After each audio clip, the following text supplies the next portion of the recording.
porque no la entendí. No. Tranqui. Pero Puse a grabar ahora porque capaz que alguien tiene de vuelta la duda y queda grabado y ya es más fácil. Repito, para que quede grabado. sí. Las proposiciones son oraciones y las oraciones son declarativas, ¿sí? O sea, afirman o niegan algo. ¿Está? Después, las pseudo preguntas, o sea, el punto es que para Carnap lo que le da valor son a las proposiciones analíticas y las sintéticas.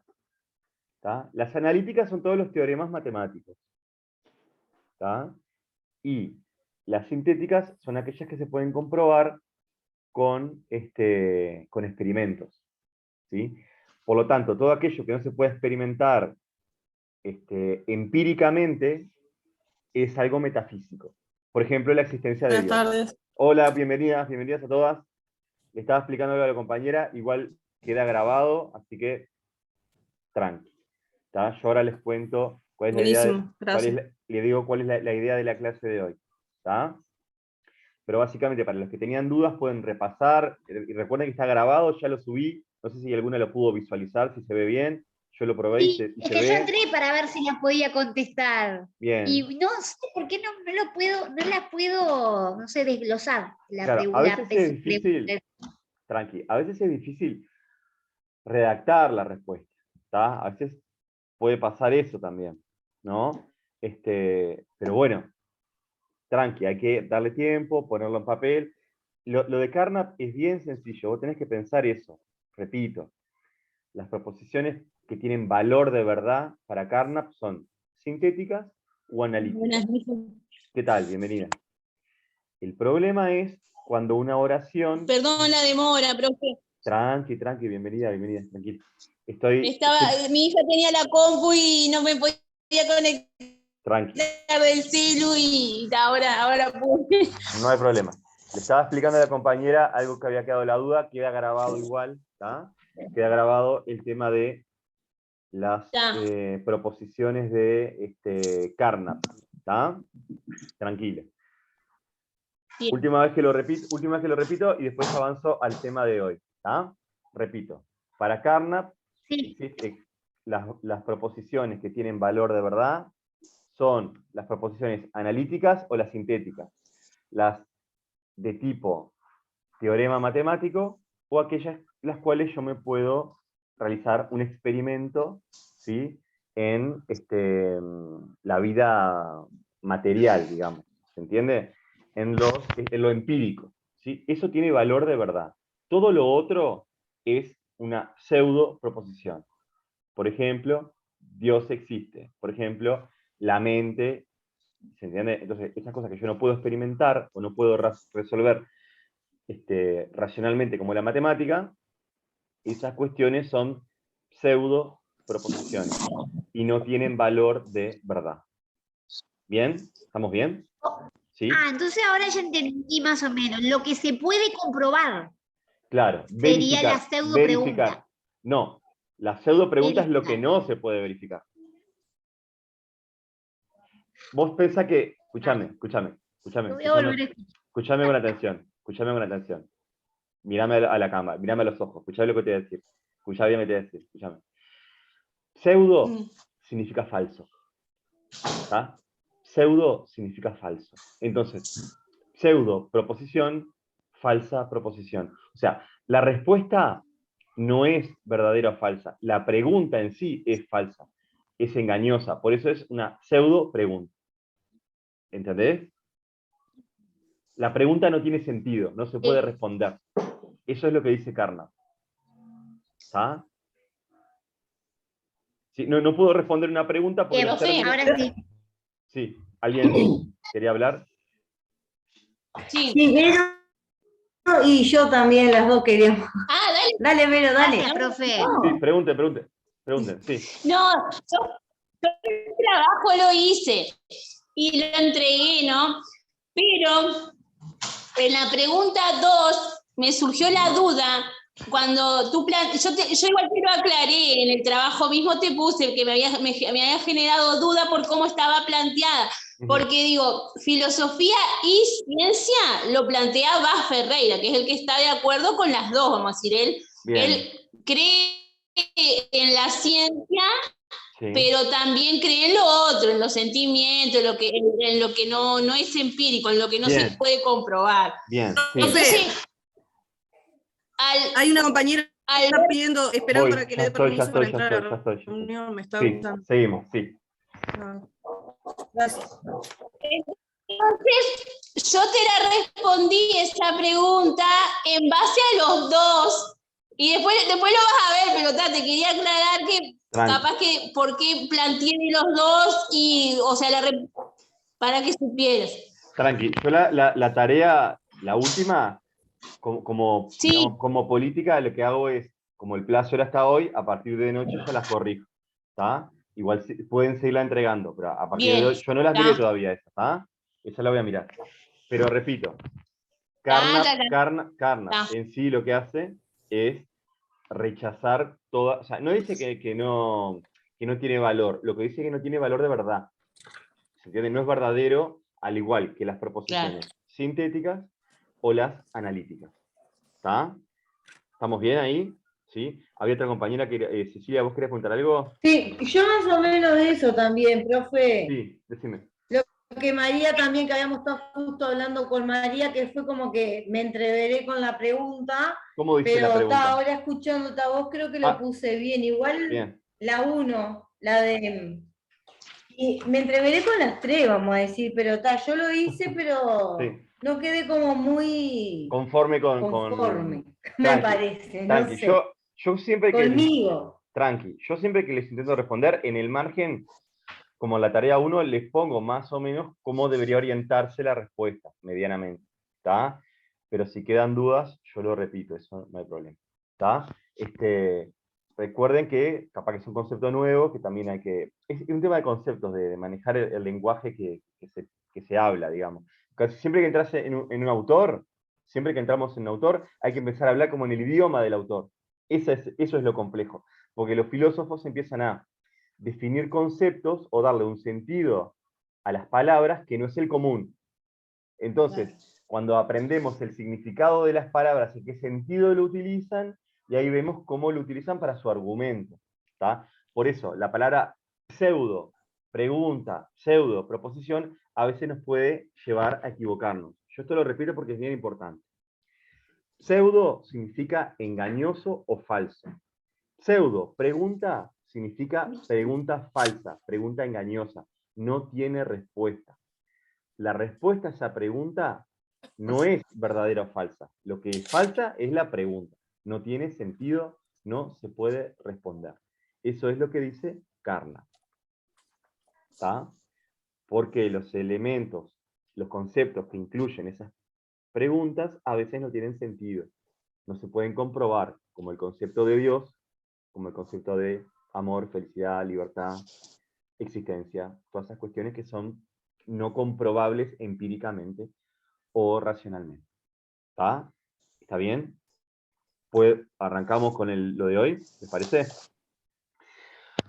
Como yo vi que a veces hay cosas que hay que ir un poco más despacio, tengo una mano de... Acá te estoy viendo, tengo una mano de... Fernanda. Fernanda, sí, te escucho. Hola. Sí. Yo en realidad tengo que enviar la tarea, no sé cómo hacerlo. Bien, cuando entras, escuchame, ahí esto es bien fácil, bien fácil. Ponés en Google cómo entregar tarea en Ceibal y te aparece un tutorial, un video, es una papa. Vos entrás y vas a tener un lugar que dice adjuntar archivo en la tarea y ahí lo mandás. ¿Entendés? Ah, mirá, ¿Pero qué mando? ¿Una foto? el ideal es tener un texto en Word, y vos lo anexás. Si no sabés cómo hacer un texto en Word, bueno, puedes sacar una foto si es claro. Tiene que ser clara Sí. Si es clara. Ah, bueno, está, entonces está, eso. Es eso. Es un texto en Word. Yo no pido un formato del otro mundo, simplemente. Te voy a demorar porque lo tengo que pasar a Word, porque no lo tengo en Word. No hay problema. No hay problema. Yo simplemente puse plazos para ordenarme, para ordenar la corrección. Pero no es obligatorio. No, está bien. Entonces sí lo que hago es que esto les ayuda a preparar el primer parcial, ¿tá? Porque son preguntas que van a ser o muy similares o la misma, o sea, las estoy entrenando para que preparen el parcial, es eso, ¿está? Y que aprendan los temas y preparemos el parcial. ¿Tá? Profe, una cosita y ya no le digo más nada. Dígame. Yo lo escribo Bien, Tatiana, sí. directamente ahí donde dice enviar tarea, Sí. escribo directamente. Pero ¿No en se el puede hacer eso o hay que lo que pasa primero... lo que pasa es que queda muy desordenado y no me permite corregir uno a uno. Cuando entregas la tarea en archivo, a mí me permite hacer devoluciones personalizadas y poner la nota. Si vos lo escribís directamente, ahí eso lo visualizan todos, que no es la idea es que cada uno haga su trabajo y que yo pueda hacerte devoluciones a vos personalmente, individualmente, particularmente. Hoy lo hice mal, entonces, me parece que el otro día lo había hecho así. Después lo arreglo y te lo vuelvo a mandar entonces. Tranqui, sin problema. Perdón que yo llegué tarde al Zoom y quiero saber si la clase que viene ya hablaron algo. La clase que viene es de la presencial, pero no. Sí, pero el día, ¿viste que pasaron el feriado? ¿Qué feriado? ¿Qué feriado? El feriado del 18 de mayo lo pasaron para el 16. ¿Es Sí, el lo lunes? pasaron para el lunes, profe, eso le iba a preguntar también. Ah, Sí. no sabía esto. Y ya esta sería la última clase, porque después Sí, tenemos es el verdad, parcial el 23. Es verdad, es verdad. Y bueno, Entonces, no sé, lo hacemos un Zoom si quieren, si les parece. Yo no tengo problema. Es mi cumpleaños. yo tampoco. No, es mi cumpleaños el 18 de mayo. Ah, bueno. Pero está. No, la verdad que no sabía que habían pasado el lunes. Bueno, si quieren hacemos un Zoom, obviamente, no hay problema. ¿Está? Porque, escuchen algo. Yo lo que les iba a proponer era hoy la idea era trabajar 2 autores y hacer el relevamiento. Me parece que lo mejor hoy es trabajar un autor, uno solo, trabajarlo bien. ¿Está? La clase que viene, trabajar el último autor, que sería Maquiavelo, y hacer un repaso. ¿Está? Para el parcial, que lo tenemos, el parcial, tenemos acá. El 23. El 23. ¿Está? ¿Les parece bien? Sí. Sí, está. Bueno, entonces, en el día de hoy, chiquinas, lo que vamos a trabajar es un autor que se llama Tatiana Yavituchat, sí, no hay problema. No hay problema. El autor que vamos a trabajar es Sartre, y el problema que trabaja Sartre es el problema de la libertad. Y voy a hacer una pequeña introducción sobre el autor.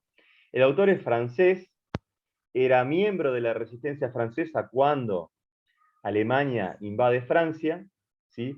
Entonces, como él vive toda la parte de lo peor de la guerra, digamos, él estaba muy decepcionado del ser humano, ¿tá? Y veía todo, digamos, o una de las cosas que se le critican es que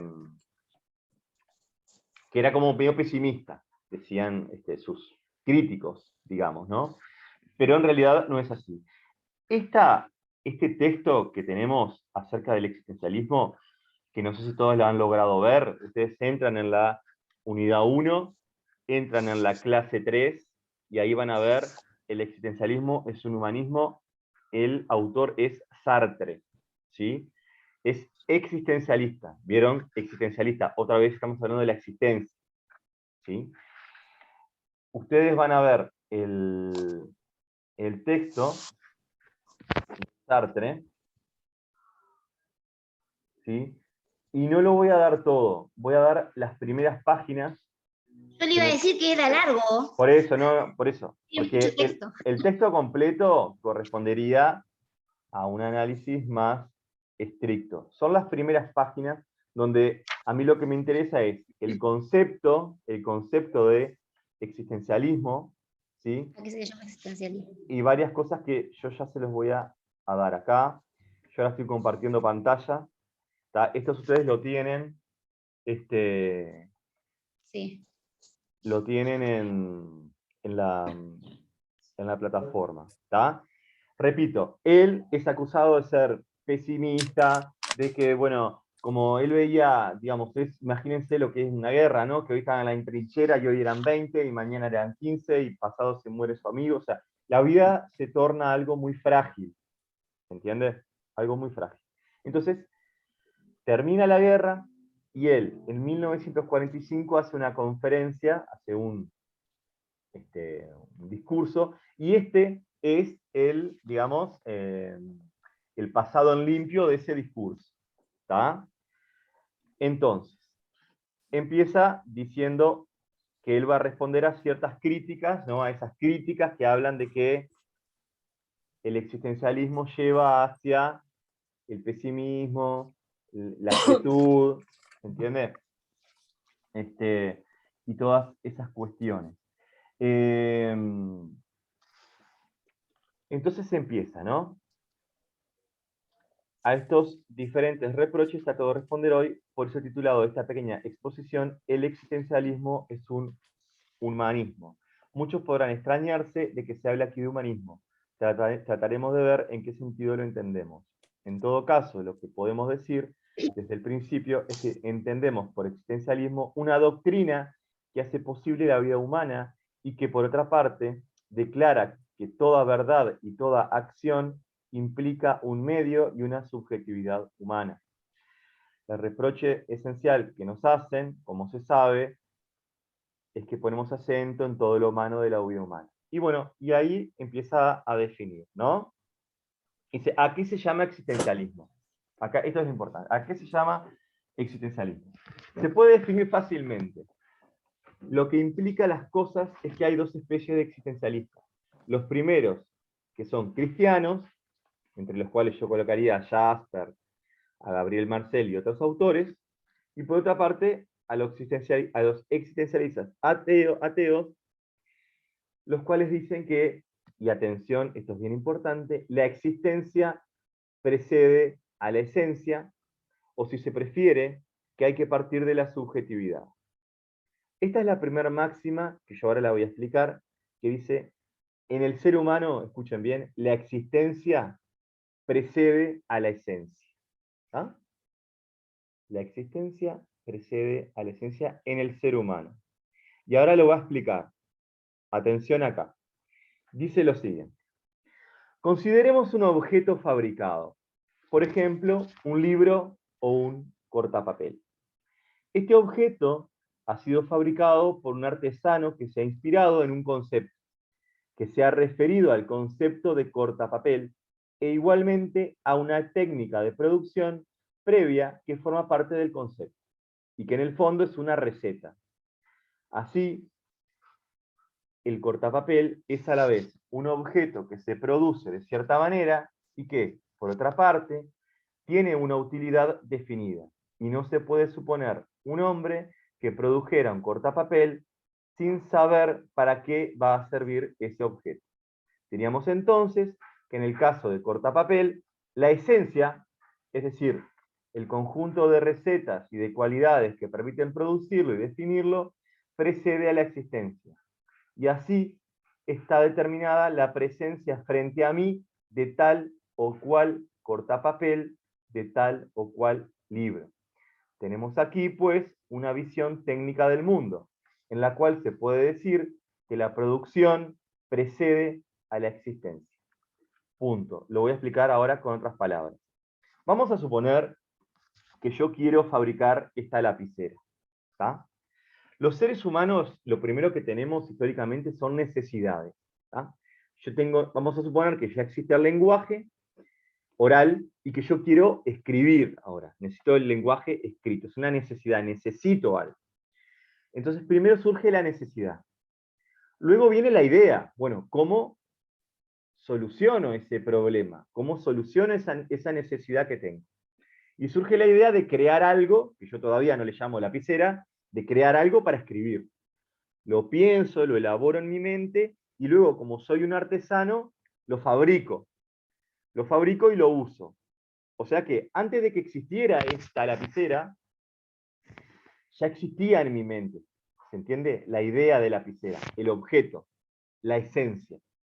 La esencia de este objeto lapicera existió antes de existir acá el objeto materialmente.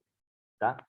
En este caso, en el objeto, la esencia precede, o sea, está antes, ¿sí? Precede, está antes que la existencia del objeto. ¿Esto se entiende? ¿Sí? Sí. ¿Se entiende? Sí, Bien. sí. Ahí va, bien. La esencia de este objeto existe antes y yo como soy un artesano lo creo. Entonces, en los objetos, en las cosas, la esencia precede a la existencia. Bien, punto 1. Ahora seguimos pensando, ¿está? Seguimos pensando. Y dice así. Vamos a suponer que ahora somos cristianos, ¿no? Dice, bueno, al concebir un Dios creador, ese Dios se asimila la mayoría de las veces a un artesano superior. Y cualquiera que sea la doctrina que consideremos, admitimos siempre que la voluntad sigue siendo más o menos el entendimiento, o por lo menos lo acompaña. Y que Dios, cuando crea, sabe con precisión lo que crea y para qué lo crea, ¿no? Así, el concepto de hombre en el Espíritu de Dios es asimilable al concepto del cortapapel o de la lapicera en el espíritu industrial. Y Dios produce al hombre siguiendo técnicas y una concepción, exactamente como el artesano fabrica un cortapapel siguiendo una definición o una técnica. Así el hombre individual realiza cierto concepto que está el entendimiento divino. O sea, que si yo soy religioso y creo en Dios, Dios se parece mucho a ese artesano que fabricó la lapicera. En vez de una lapicera, ese Dios crea al ser humano. Hasta ahí está bien. ¿Se entiende? Es un paralelismo. Bárbaro. Ahora bien, ¿cuál es el problema del existencialismo ateo? Que si Dios no existe, ¿tá? Si Dios no existe, no está ese artesano, no existe el artesano. ¿Bien? Entonces dice, en el siglo XVIII, en el ateísmo de los filósofos, la noción de Dios es suprimida, se elimina a Dios. Pero no pasa lo mismo con la idea de la esencia. Ahora bien, el existencialismo ateo que yo represento, o sea, que Sartre representa, es más coherente. Declara que si Dios no existe, hay por lo menos un ser en el que la existencia precede a la esencia.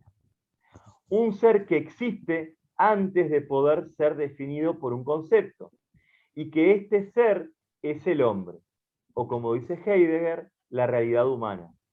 ¿Qué significa aquí que la existencia precede a la esencia? Significa que el hombre empieza por existir, se encuentra, surge en el mundo y que después se define. El hombre, tal como lo concibe el existencialista, si no es definible es porque empieza por no ser nada. Solo será después y será tal como se haya hecho. Así pues, no hay naturaleza humana porque no hay Dios para concebirla. El hombre es el único que no solo es tal como él se concibe, sino tal como él se quiere y como se concibe después de la existencia, como se quiere después de este impulso hacia la existencia. El hombre no es otra cosa que lo que él se hace. Este es el primer principio del existencialismo. Punto. O sea, el ser humano es el único ser que primero existe y después se construye a sí mismo. ¿Tá? No es como la lapicera, no es como una mesa, no es como el cortapapel. El ser humano empieza por existir. Para Sartre no hay nada innato, ¿sí? No existe nada innato. No hay un Dios, no hay una naturaleza que dice, bueno, esto es bueno, esto es malo. No. Comenzamos por existir. Ese es el punto 1. Y luego vamos construyendo nuestra propia esencia, lo que somos. ¿Tá?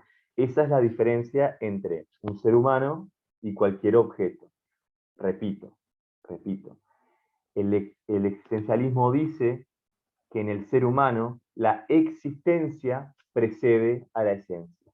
O sea, el ser humano comienza por existir. No hay esencia previa al ser humano. ¿Tá? Hasta ahí. ¿Me repite? Sí, claro, lo repito. Lo que digo es que Para el existencialismo, solo hay un ser que comienza por existir, el ser humano. El ser humano comienza existiendo, punto. Y luego construye su esencia.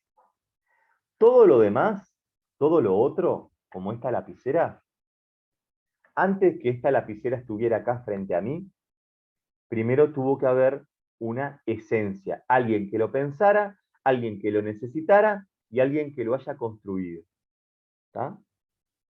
En los objetos, primero existe la esencia y después la existencia. En el ser humano, primero existimos y luego construimos nuestra esencia. Ahí, más o menos.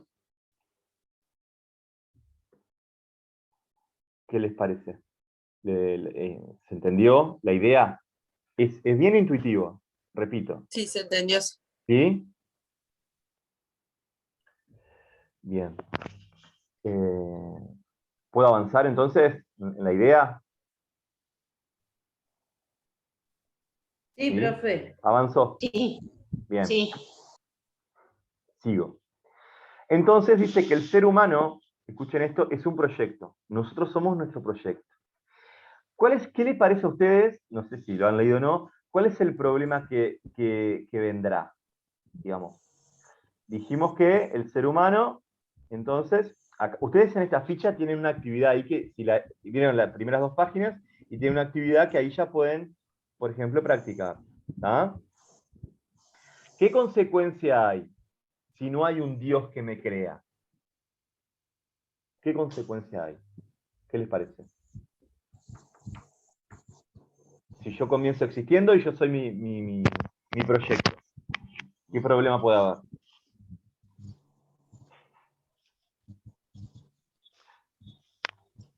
Que la responsabilidad cae sobre uno. Bien. Si yo tengo un Dios creador, yo podría decir, yo hago las cosas mal, pero si Dios existe y Dios me creó así, bueno, no sé, será responsabilidad, no sé, de ese Dios, ¿no? O sea, el tema es que el ser humano, si ustedes leen, dice Sartre, es responsable de sí mismo. Somos responsables de nosotros, de lo que hacemos o lo que no hacemos. ¿Tá? No de lo que quisimos hacer, de lo que hacemos. ¿Tá? Entonces, claro, no hay un Dios. No hay un Dios. Si no hay un Dios, somos responsables. Somos lo que nosotros hacemos. Y eso le trae problemas a Sartre, porque el ser humano lo que siempre quiere es transferir las culpas a otro. No sé, el tema de Dios, yo no tengo la culpa, yo tuve mala suerte. Para Sartre no existe la suerte, no existe Dios, no existe el destino. Para Sartre somos responsables. Sartre nos va a decir, Fernanda, Cecilia, María, Verónica y las demás que sigo viendo acá, Tatiana, Noelia, Mariana, Gabriela, Vanina y Claudia. Ustedes están ahí porque son responsables y quieren estar ahí. Nadie las obliga. Si ustedes quisieran, no entrarían, no estarían acá. A lo largo de su vida, tomaron todas las decisiones necesarias para estar ahí. Punto. No hay vuelta. Yo podría en este momento ir a la ruta, hacer dedo, irme a Rocha. Nadie me puede hacer que yo si quiero lo hago. Si quiero lo hago. Enfrento las consecuencias, pero puedo hacerlo. Sartre nos dice, somos libres. Somos libres. Después cada cual aceptará o no las consecuencias, pero somos libres. Nada nos puede obligar a no hacerlo, dice él. Obviamente, eso le trae problemas porque las personas que decimos siempre, no, yo tengo problemas, tengo responsabilidades, no me da el tiempo. Y normas de convivencia también.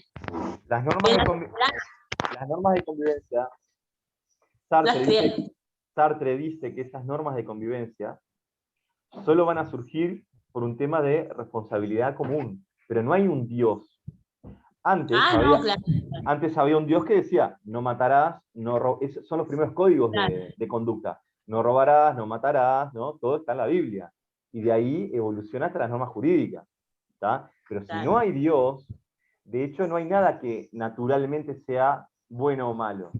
Todo es una consecuencia de de nuestra responsabilidad. Estoy acá con mi secretaria. ¿Qué pasó? ¿Todo bien? Es que se les cansaron los dibujitos y no quieren avanzar más. Estoy esperando y no quiero. Ya voy. Dame un segundo que ya voy. Bueno, bárbaro. Entonces, ¿vieron? Responsabilidad, muy importante. Bueno, sigo con ustedes. Y después si enganchamos en el segundo Zoom, ahí yo le arreglo los dibujitos. Repito, Sartre dice que somos responsables y eso le trae problemas porque las personas no queremos ser responsables. Aunque lo digamos, a veces decimos que intentamos, o según él, ¿no? La postura de Sartre es que buscamos excusas.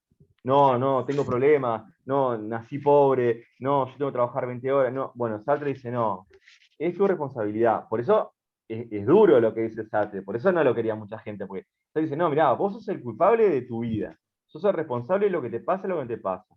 Y dice, bueno, está, pero no es tan así. Sí, es así, ¿no? El existencialismo es responsabilidad, es tu responsabilidad, porque vos comenzaste por existir y tu esencia la estás construyendo vos. Eso es lo que te dice Sartre. ¿Tá? No existe la suerte, no hay suerte. Hay cosas probables, pero no existe la suerte para Sartre. No hay un destino. ¿Tá? No hay un destino. No. Repito, es lo que dice Sartre. Ustedes se pueden enojar con él. Yo les digo cuál es su postura. ¿No? Entonces sigue hablando. ¿No? Sigue hablando. Y nos sigue diciendo entonces que somos responsables. Y acá viene un concepto bastante difícil de entender, hasta para mí es difícil de entender, que él habla de una responsabilidad colectiva. O sea, él dice que cuando yo elijo qué hacer y qué no hacer, estoy formando una especie de mi proyecto de sociedad, digamos. Él dice que somos responsables por el conjunto. O sea, que nuestras decisiones también marcan las decisiones de otros. Porque ustedes vieron, si tenemos hijos, no somos como, ellos ven en nosotros nuestro espejo, ¿no? Nosotros reproducimos la sociedad. Entonces, yo hago cosas que capaz que no están bien, y mis hijos o mis referentes después van a seguir ese camino, y después digo, uy, qué sociedad horrible. Bueno, pero vos sos responsable también de la sociedad que estás creando, ¿sí? Si tu hijo o tu hija tiene capaz que diferentes problemas de relacionamiento o algo, capaz que reproduce muchas cosas que ven en la casa también. O cómo solucionan los problemas los adultos referentes. Cuidado con nuestro papel, somos responsables, no solo de nosotros mismos, sino de la sociedad en su conjunto, o responsable de todos los hombres, dice él. ¿Tá? Voy a avanzar un poco hasta la parte, hay una parte que dice, que él habla de esta cuestión de, ¿no? Que somos responsables de todos, capaz que está más adelante, pero se los hago tanto. Él hace este ejercicio, ustedes piensan lo siguiente, ustedes piensen que, y ahí hay un enganche ya con el tema de la moral también y la ética, que es la unidad que viene. Ustedes piensen en las acciones que ustedes hacen, y ustedes piensen qué pasaría si todo el mundo actuara igual. ¿Tá? Si el mundo sería mejor con esa acción, uno diría, bueno, estoy actuando bien. Si el mundo sería peor, estoy actuando mal. Ese es el criterio que él utiliza. ¿Sí? El ejercicio intelectual es pensar, bueno, si yo, no sé, me quedo con el cambio de la cajera en el súper y me voy corriendo. Si todos hicieran lo mismo, ¿sería un mundo mejor o un mundo peor? Bueno, y ahí toman una decisión. Si todo el mundo ayudara a cruzar la calle a una persona que tiene dificultades o a una persona que tiene diferentes problemas intelectuales, bueno, ¿sería un mundo mejor o un mundo peor? Bueno, y ahí él va creando sus normas de conducta, su moral. ¿Entiendes? Esa es la regla. ¿Tá? Por eso somos responsables, porque nosotros vamos construyendo esta sociedad. ¿Se entiende? ¿Por qué? Porque la existencia precede a la esencia. no hay nada preestablecido. Nosotros somos los constructores de nuestro proyecto, ¿tá? Del proyecto social donde nosotros vivimos. Obviamente, nosotros podemos criticar eso, ¿no? Decir, pará, pero no sé hasta dónde, cómo, nos ponen un aprieto, ¿no? Decir, mirá, pero yo ya nací en un mundo construido también, ¿no? O sea, no arrancamos de cero, ustedes y yo, no arrancamos de cero. El mundo ya está bastante construido, vienen generaciones y generaciones construyendo este mundo. Entonces, ¿desde qué punto realmente soy libre? ¿No? Porque más adelante va a decir, estamos condenados a ser libres. No quiero adelantarme porque creo que está por terminar el Zoom, y por eso no quiero adelantarme mucho más. Cuando termine, nos enganchamos en el mismo, ¿está? En el mismo link. Les repito, hasta ahora en la primera parte, lo que vimos es la definición de por qué la existencia precede a la esencia, ¿bien? Y su postura, la postura de Sartre, que dice que nosotros somos responsables de nosotros mismos y somos responsables de la construcción social que hacemos. ¿Está? ¿Está bien allí? ¿Sí? Sí. Bien. Por eso dice, somos libres. ¿Está? Esa es la concepción de libertad para Sartre. ¿Por qué somos libres? Y porque no hay ningún Dios que dijo cómo hay que hacer las cosas. Sos vos el que estás decidiendo. Bueno, como sos vos el que estás decidiendo, sos responsable. Como sos responsable, tenés que hacerte cargo de lo que haces, no de lo que decís, de las acciones, ¿no? De lo que hacemos efectivamente. Yo puedo tener las mejores intenciones, pero hacer todo mal, y lo que a Sartre le va a importar es lo que nosotros hacemos efectivamente. ¿Tá? No de nuestras ideas. Tengo una idea, yo quería hacer tal cosa, bueno. O sea, yo quería llegar temprano a clase y fui a 150 por hora en la ruta y atropellé a alguien. Pero yo quería llegar temprano, mis intenciones eran buenas. Y bueno, no, pero en los hechos, tu conducta material